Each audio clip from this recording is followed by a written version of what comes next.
Primero me presento, yo soy Héctor Caldelari, soy licenciado en Sociología y durante varios años, muchos, demasiados de casi diría, estuve a cargo de la Cátedra de Sociología en la Facultad de Ciencias Económicas. Es una cátedra dirigida principalmente a las licenciaturas en Economía y Administración. En parte por mi idea de lo que tenía que ser esta exposición y en parte por algunos problemas técnicos que han surgido con la computadora, me gustaría más que una exposición hacer una charla. Es decir, una charla supone que hay dos que hablan. Uno soy yo, seguro, porque para eso me han puesto aquí. Y los otros deberían ser ustedes. Espero que así sea. La exposición, más que una clase, va a ser, vamos a tocar algunos puntos en relación con la idea de lo que es una profesión, ¿no es cierto?, y de las relaciones de la actividad profesional con el mercado de trabajo, con la estructura ocupacional de nuestro país. Esta segunda parte se basaba en buena medida en información sobre algunos cuadros estadísticos que lamentablemente no se los voy a poder proyectar. Les voy a tratar de contar, de acuerdo con mi memoria, que no es excelente, alguno de los contenidos más importantes, y espero que ustedes me crean, y si no me creen, entran en la página del INDEC y confirman por su cuenta lo que yo les diga.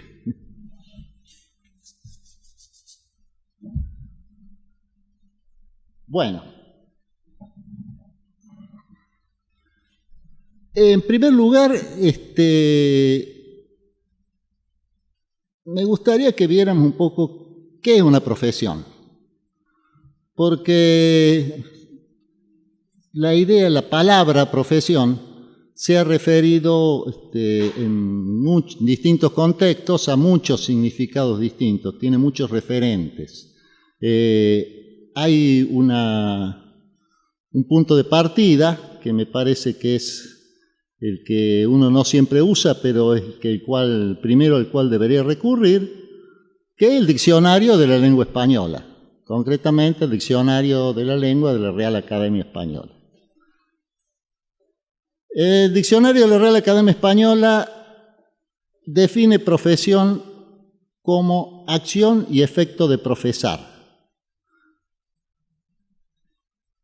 Primera definición. Segunda, ceremonia eclesiástica en que alguien profesa en una orden. Esto parece no tener nada que ver con el concepto de profesión, pero indirectamente tiene alguna relación y ya lo vamos a ver después. Y el tercero, que es el que más utilizamos nosotros, es empleo, facultad u oficio que una persona tiene y ejerce con derecho a una retribución. Es decir, en este sentido, profesión sería simplemente una actividad habitual con la cual alguien se gana la vida, sin precisar demasiado algunas otras características que tiene el uso de la palabra profesión, concretamente, por ejemplo, en la denominación de esta entidad, ¿no es cierto? Federación de Entidades Profesionales Universitarias de Tucumán. Es decir, ese profesionales no quiere decir que agrupe, más allá del límite de universitario, no quiere decir que agrupe a todas las actividades con las cuales la gente se gana la vida, o a una gran cantidad de estas actividades, sino que se remite a tiene una limitación dada por el componente de universitario de la palabra, que hace que se incorpore en la expresión profesión un componente que después vamos a ver que se considera muy importante, que es el respaldo de la actividad que la gente realiza por algún cuerpo teórico, digamos, por una disciplina estructurada, un campo del conocimiento más o menos definido. ¿Qué es un profesional? Bueno, por un lado perteneciente a la profesión, la persona que ejerce una profesión. Y aquí uno de los elementos de la definición de profesión del diccionario, que dícese de quien practica habitualmente una actividad incluso delictiva de la cual vive. Sí, bueno, un ladrón es un ladrón profesional, ¿no es cierto?, cuando vive del robo, ¿no es cierto? Y hay otras profesiones también tan poco prestigiosas como la profesión de ladrón, ¿no es cierto?, que se practican habitualmente y de las cuales alguna gente, esperemos que no mucha, vive.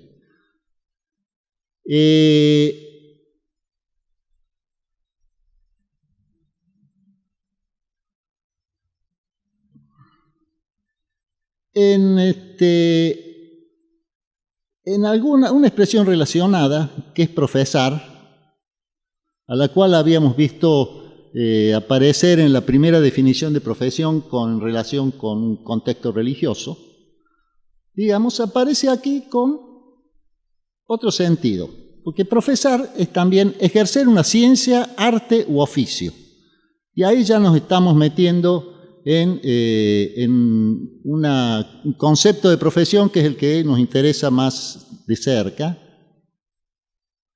Incorpora también enseñar, es decir, la docencia de la ciencia, arte u oficio. Y otro elemento que vamos a ver que es muy importante en el concepto de profesión, que es ejercer una cosa con inclinación voluntaria y continuación en ella. Sentir afecto, inclinación o interés y perseverar voluntariamente en una actividad.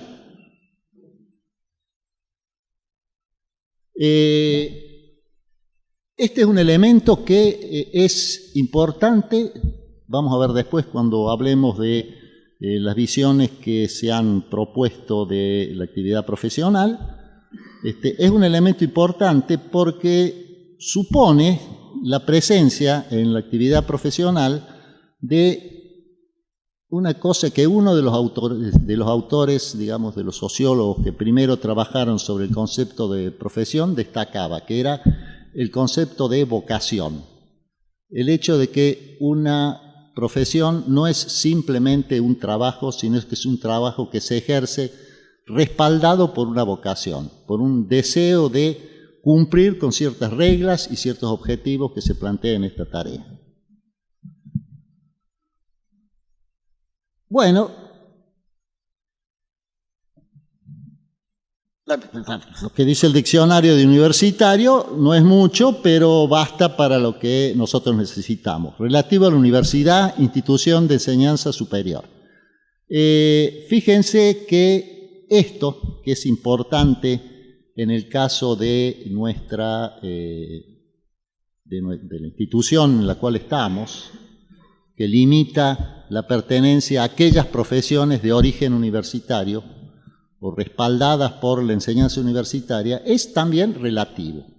Es decir, las profesiones no nacen de la universidad ni nacen en la universidad, sino que muchas de las profesiones se consolidan como tales a partir de su incorporación a la universidad, pero en el caso de nuestro país, por ejemplo, si nos atenemos estrictamente a la pertenencia universitaria, vamos a encontrar que algunas profesiones serían universitarias en algunas provincias y no en otras. Serían universitarias en algunos momentos y posiblemente en un periodo anterior, no demasiado lejano, no lo serían.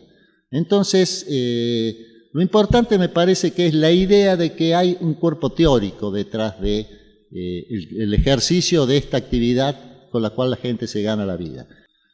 La carrera de trabajo social existía como una carrera terciaria, no universitaria, hasta hace alrededor de 30 años.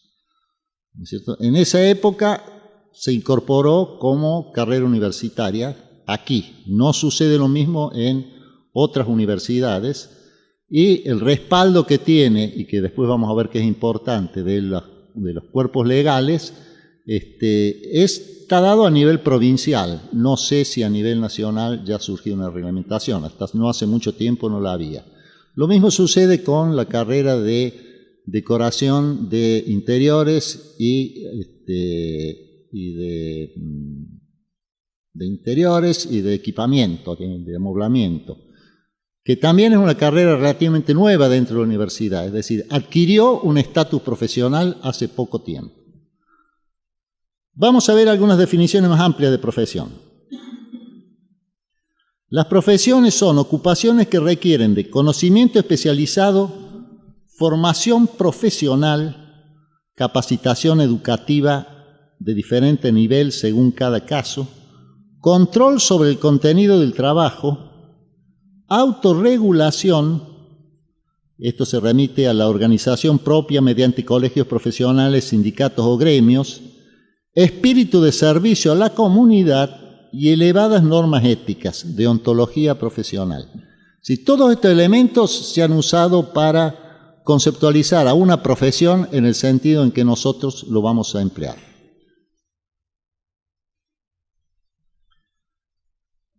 Una profesión es una actividad especializada del trabajo dentro de la sociedad.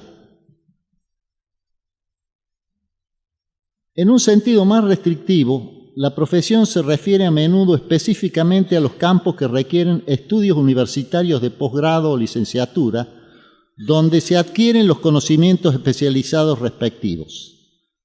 En este sentido, la profesión difiere de la ocupación u oficio.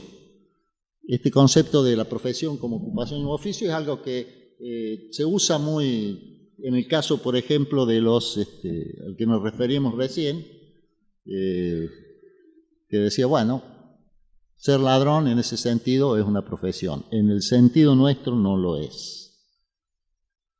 La profesión aborda el desempeño de la práctica y la disciplina, se preocupa del desarrollo del conocimiento, enriqueciendo la profesión desde su esencia y profundizando el sustento teórico de la práctica. ¿Qué quiere decir esto? Quiere decir que una profesión requiere un cuerpo teórico según el cual se ejercita y requiere una práctica profesional, requiere que ese cuerpo teórico se traduzca en alguna acción sobre un campo de la vida humana. Es decir, la medicina es una profesión que supone una serie de conocimientos teóricos, tanto de biología, de física, de química, como específicamente relacionados con las características del cuerpo humano, y además requiere una capacidad surgida a partir de ese cuerpo teórico para operar sobre el cuerpo humano, para actuar de alguna manera sobre algunos problemas en el cuerpo humano.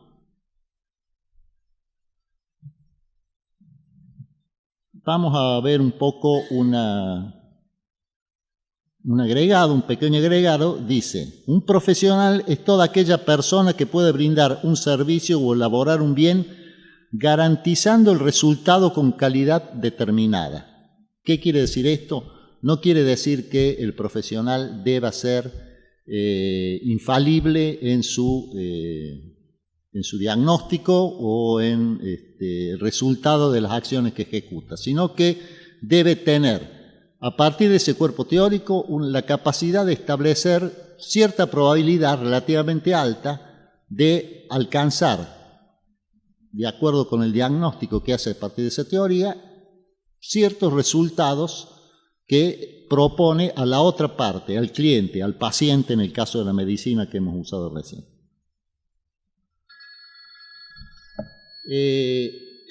Perdónenme, vamos a apagar esta cosa.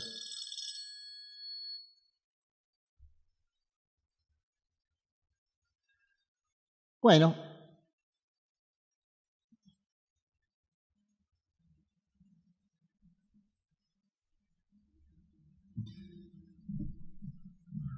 un estudioso de las profesiones estableció hace ya unos cuantos años 5 etapas por las que pasa una actividad para llegar a ser considerada profesión.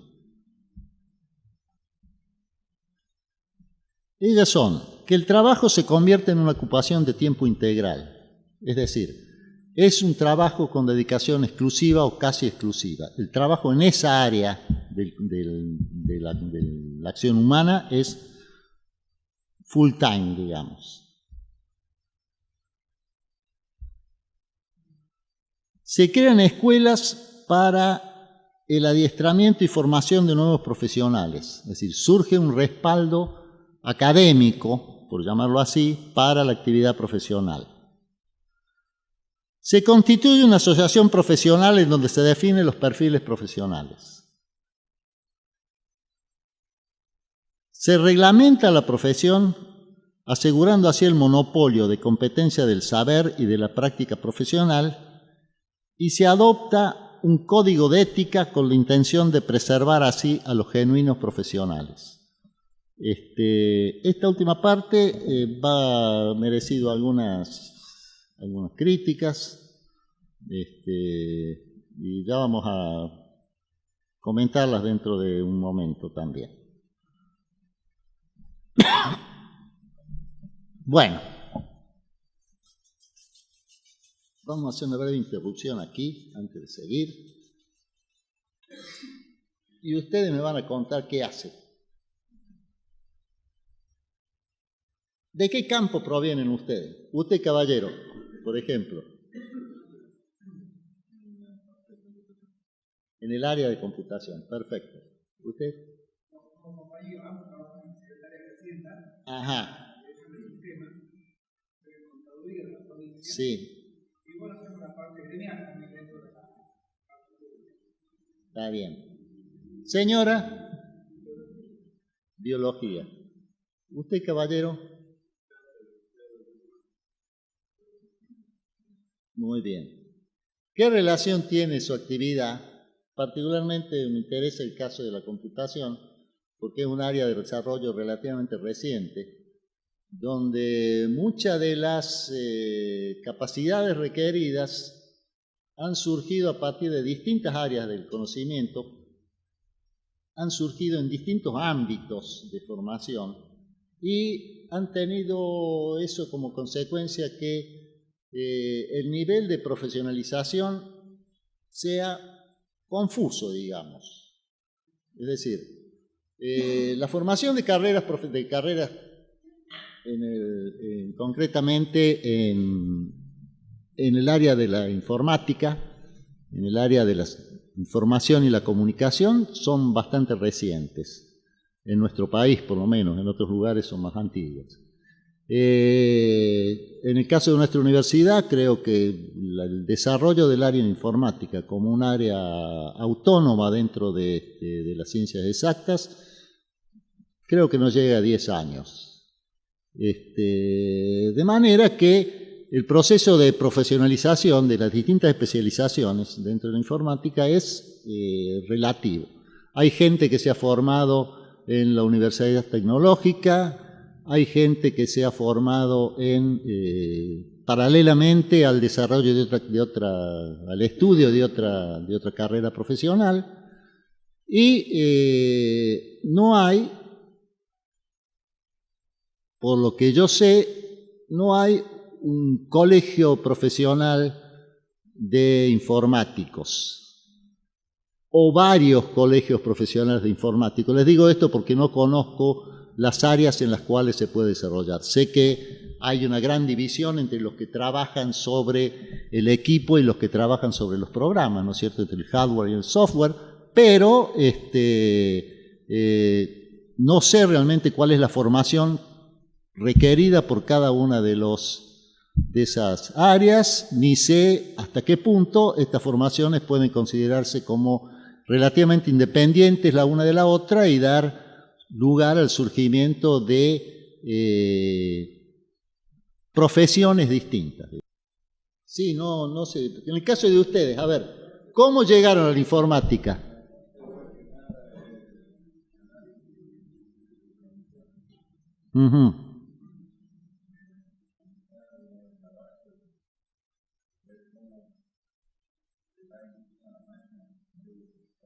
Está bien, usted estaría más en la parte de software, digamos.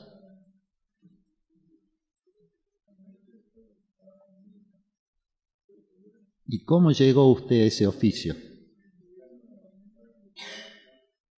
Ajá.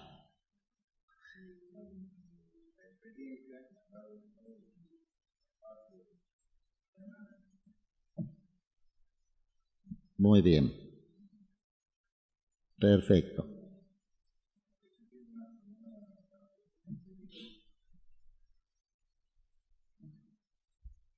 Tienen obviamente la informática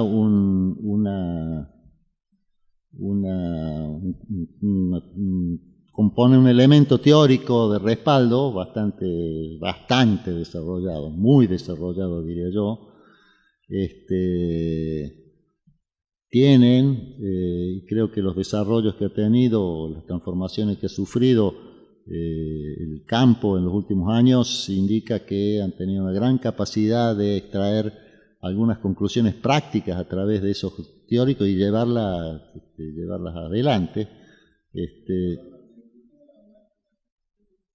Exacto, entonces la instrucción, digamos, tanto en el campo de la transformación de los equipos, de las máquinas, digamos, como en el campo de la creación de nuevos tipos de instrucciones, de nuevos cuerpos, de nuevos lenguajes y nuevos sistemas para ejecutar a través de la máquina.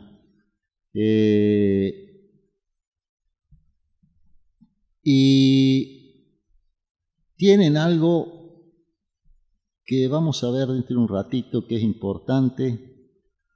Tienen algo que les da una posición de privilegio relativo que se considera muy importante en general en las profesiones, que es encontrarse con que poseen un conocimiento que aquel que va a recurrir a ellos no posee.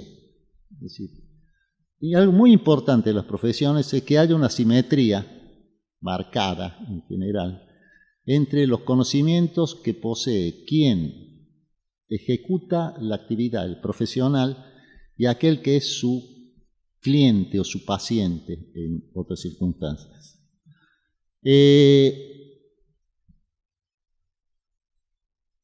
Hemos señalado entonces 5 puntos.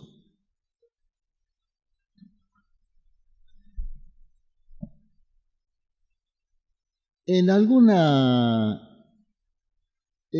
casos, ¿no es cierto? Es decir, usualmente, bueno, no les voy a poder mostrar los datos, pero cuando se habla de las profesiones, se señala en general que el desarrollo de campos profesionales, la especialización, es un componente central a partir de la revolución industrial, digamos, a partir del siglo XIX. Es decir, las profesiones, el desarrollo de las profesiones va estrechamente asociado al surgimiento de una serie de transformaciones en la sociedad, emergentes de las transformaciones en los modos de producción de la sociedad, en los modos en que la sociedad se organiza para la actividad económica.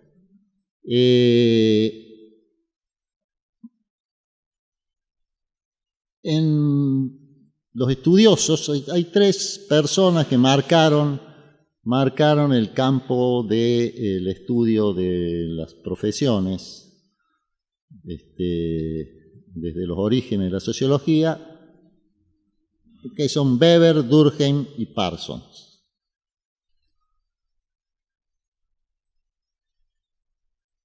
Weber señaló la importancia de las profesiones en la moderna sociedad occidental y señala que la profesionalización marca el paso de una sociedad tradicional en la que las posiciones en la sociedad son principalmente adscriptivas, es decir, posiciones en las cuales se nace o las que se accede en función del nacimiento, en función de los antecedentes familiares, podríamos decir, que uno tiene en la sociedad, aquellas posiciones que dependen de el mérito, de la capacidad, es decir, se pasa a una situación en la cual se requiere tener la capacidad para ocupar la profesión. La posición en el campo profesional no se adquiere porque uno es hijo de un médico o hijo de un abogado, sino porque cumple con ciertas condiciones que la profesión, que la definición de profesión requiere, y necesita atravesar por todo un periodo de formación y mostrar que tiene la capacidad para ejercitar la profesión, que tiene la capacidad para dar respuesta a los problemas que el ejercicio profesional le plantea.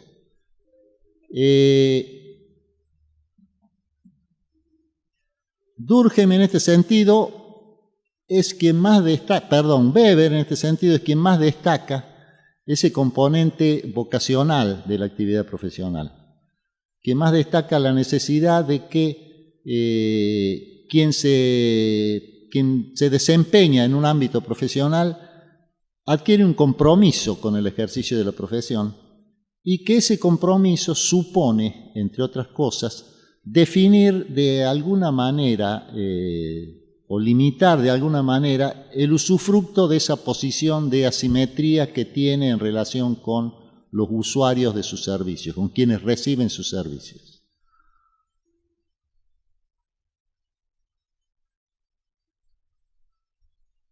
Un elemento central que habíamos señalado recién para el logro de una profesión, la construcción de una profesión, de una actividad como actividad profesional, es el desarrollo de la profesión dentro de una asociación profesional. El surgimiento de un cuerpo que organiza la profesión de tal manera que quienes practican la profesión adquieren el control de su desempeño profesional. Y al mismo tiempo respalda ese elemento que habíamos señalado ese elemento de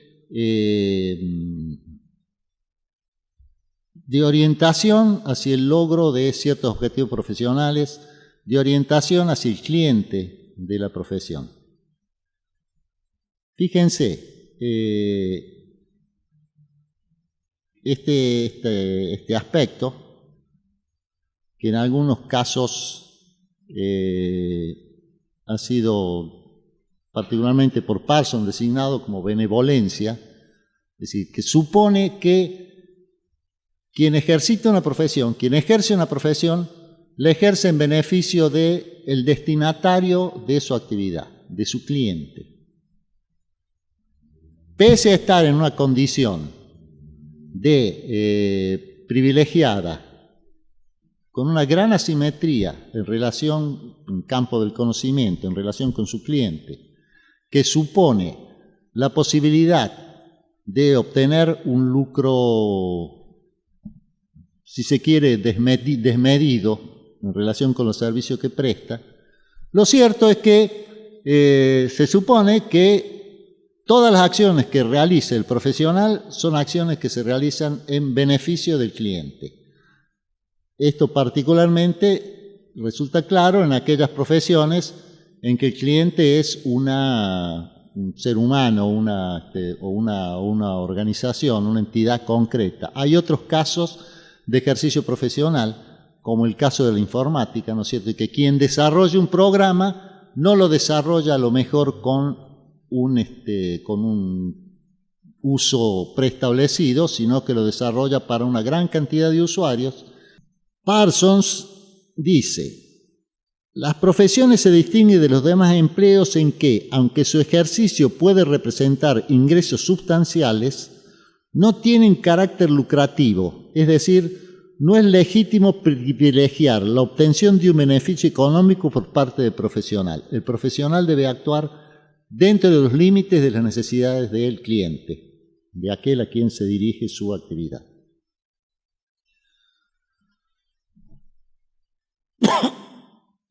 ¿Pueden profesionalizarse todas las actividades humanas? ¿Todo trabajo humano puede transformarse en un trabajo profesional?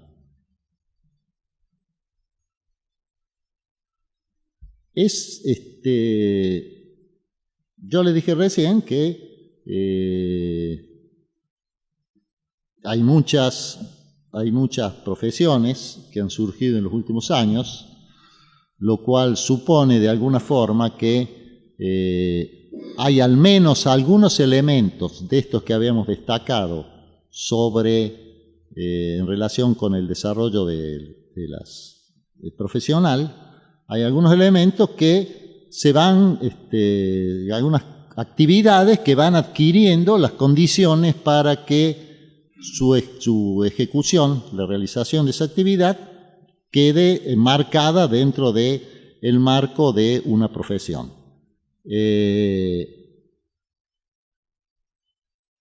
Fíjense, por ejemplo, yo les señalé recién 2 actividades que al menos formalmente han comenzado a constituirse como un campo profesional específico, ¿no es cierto? La decoración y el trabajo social.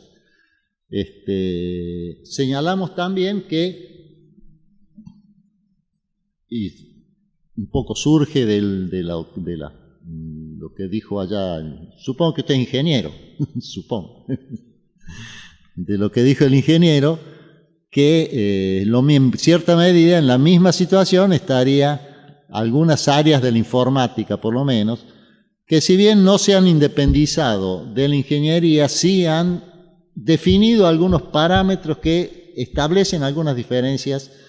Es cierto que las ingenierías no es una, son varias, pero la informática ha encontrado un campo, un ámbito propio, aunque sea incluida dentro de esta disciplina, con exigencias propias y supongo que con formas de organización que deben también depender mucho de las condiciones en las cuales se ejecuta el trabajo.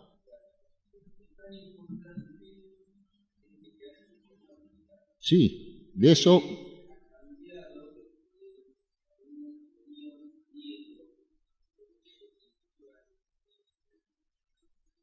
Sí.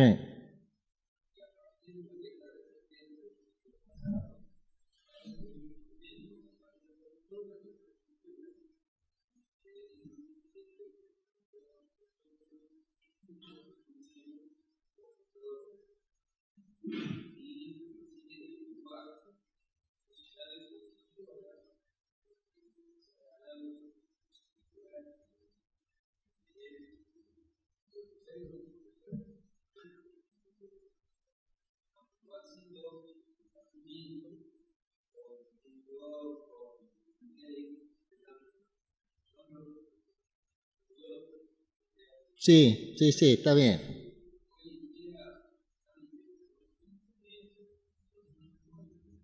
Sí.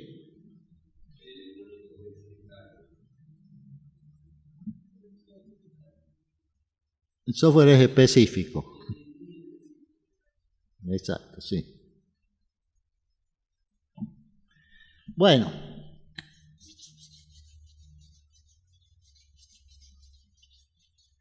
Bueno, son las profesiones, son las actividades, son los campos universitarios, todos campos profesionales, no.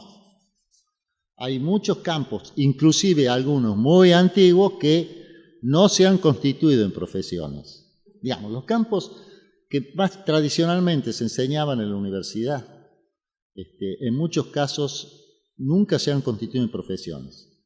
Salvo dentro de ámbitos limitados. Por ejemplo, la historia es un campo de la educación universitaria que tiene una serie de elementos de profesionalización muy limitados dentro del campo. En cuanto al vuelco de los resultados de su actividad hacia la comunidad, hay historiadores de todos los orígenes. Abogados, gente sin título, hay mucha gente dedicada a la profesión, no han encontrado la posibilidad hasta ahora de delimitar los alcances del campo, salvo dentro del propio campo profesional. A muchos historiadores o gente que hace historia, ¿no es cierto?, para el público, no se le va a ocurrir presentarse a un concurso en una cátedra universitaria porque no lo van a dejar ni poner pie, digamos, en el cargo. Pero pero, es decir, en ese sentido han encontrado un modo de acotar la llegada de gente a la intromisión de extraños en el campo profesional, pero el ámbito en el cual se llegan a esas limitaciones es muy, muy restringido.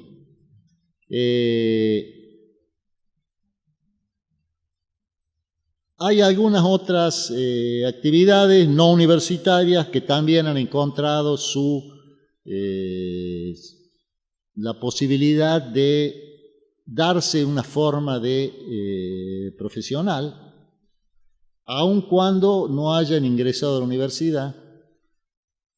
Por ejemplo, la locución radiofónica ha conseguido una reglamentación, un código deontológico profesional y ha reunido una serie de características que han hecho que una serie de exigencias que existen para las profesiones universitarias se apliquen en este campo.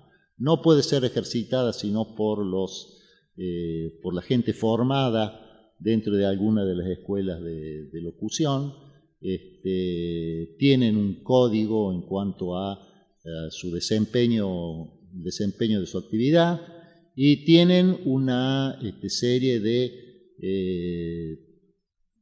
condiciones, ¿no es cierto?, establecidas que hacen que tengan cierta autonomía en el modo en que ejecutan su actividad. Esto de la autonomía es un elemento muy importante en general dentro de todas las concepciones de la profesión, el hecho de que quien decide sobre la calidad del servicio prestado es el profesional o el cuerpo de profesionales, es decir, que tiene el derecho de rechazar la intromisión de personas que no sean profesionales e inclusive que establece cierto respeto entre los profesionales en cuanto a los modos en que pueden intervenir cuando otro profesional está actuando. Es un elemento muy importante de la formación profesional, del ejercicio profesional. Es decir, es uno de los elementos que le da el carácter de profesión a una actividad laboral. Otro elemento también importante es el hecho de que las relaciones del profesional con su cliente o con sus clientes gozan de ciertos privilegios. Los médicos no pueden ser obligados a difundir información sobre sus pacientes, ni los abogados pueden ser obligados a suministrar información sobre sus clientes, ¿cierto? Hay el derecho de reserva en el ejercicio de la profesión, inclusive frente a los poderes públicos, digamos. Es decir, obviamente quienes pueden tener más interés en que un abogado suministre información sobre su cliente es un tribunal de justicia, y el abogado puede negarse totalmente a suministrar esa información. Es parte del secreto profesional, es parte de la restricción que se relaciona con las características que debe tener el trato del abogado con su cliente.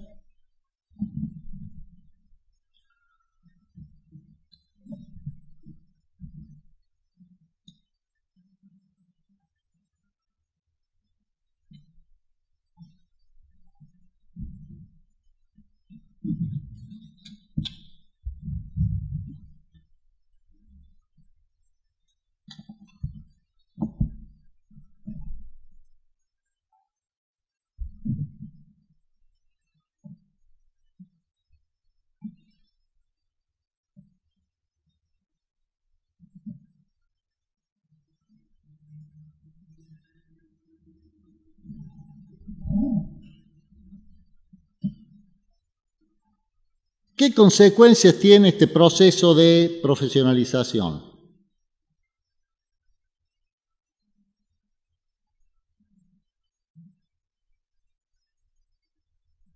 En general, el hecho de que de que el ejercicio de una actividad sea respaldado principalmente por el cuerpo de quienes la ejecutan, quienes la ejercen, y que adquiera cierta autonomía para su ejercicio profesional, es una condición atractiva. Es decir, yo puedo, en la medida en que las normas del ejercicio profesional son respaldadas por todos quienes ejecutamos, imponer ciertos límites al ingreso a la profesión. Es decir, puedo imponer algún cierre a la profesión. El hecho de que los médicos, por ejemplo, puedan decidir quién está en condiciones de ejercer la medicina y que esa decisión cuente con el respaldo de las autoridades y que la evaluación del modo en que se ejerce esa profesión esté en lo referente estrictamente al campo de la práctica médica a cargo de médicos, significa una serie de un privilegio bastante grande al cual muchas ocupaciones aspiran. Digamos, el caso que yo les mencionaba recién, por ejemplo, de los locutores. El locutor es un caso en el cual se impuso de alguna forma este cierre de la profesión a un conjunto de personas evaluadas por escuelas de locutores, en las cuales buena parte de la enseñanza la ejercitan locutores, y que la evaluación del desempeño profesional también esté a cargo de locutores. Esto tiene sus ventajas en cuanto a las limitaciones que uno puede imponer al campo profesional y que se traducen en retribuciones, por supuesto, diferenciales. Sí, puede todo lo que quiera, para eso estamos acá. Como les dije, se trata de que charlemos más. Sí.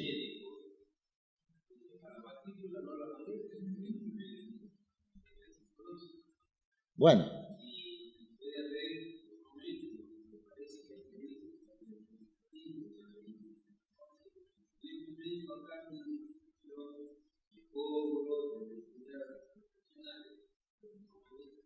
No. Aclaremos. El desarrollo de una profesión, el desarrollo del control de una profesión por parte de quienes la practican, no en todos los casos es total.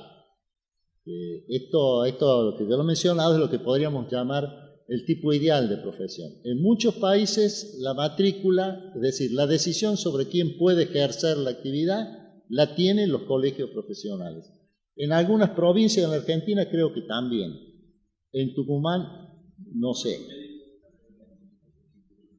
Está bien, pero sé que en algunas provincias la manejan los consejos profesionales.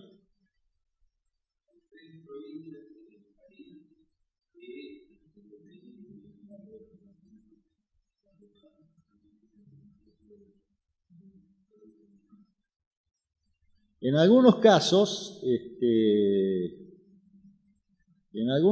y creo que Tucumán fue una de las provincias en las cuales se planteó esta situación, inclusive el Estado estableció para algunas profesiones la no necesidad de la matrícula.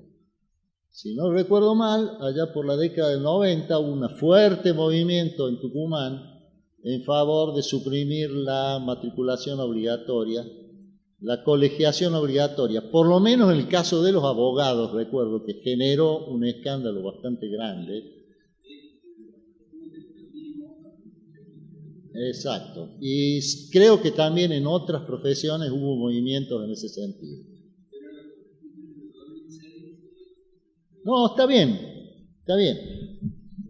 En última instancia, la acción de la FEPUT y los resultados sobre la Constitución indican que los colegios profesionales tienen justamente la fuerza que yo les señalo, más allá de que en algunos casos manejen o no específicamente la matrícula. Tienen el derecho a valorar los méritos de cada postulante a ejercer la profesión y decidir si el colegio profesional tiene algo que decir sobre el punto o no. Eso es... ¿Cuánto puede decir? Varía. Como usted señala, en Tucumán dirán muchas cosas, pero la matrícula la gobierna, la maneja el Estado. En otras provincias la matrícula la manejan los consejos profesionales. Eso es variable. De médicos, sí, ya sé. En otros casos no.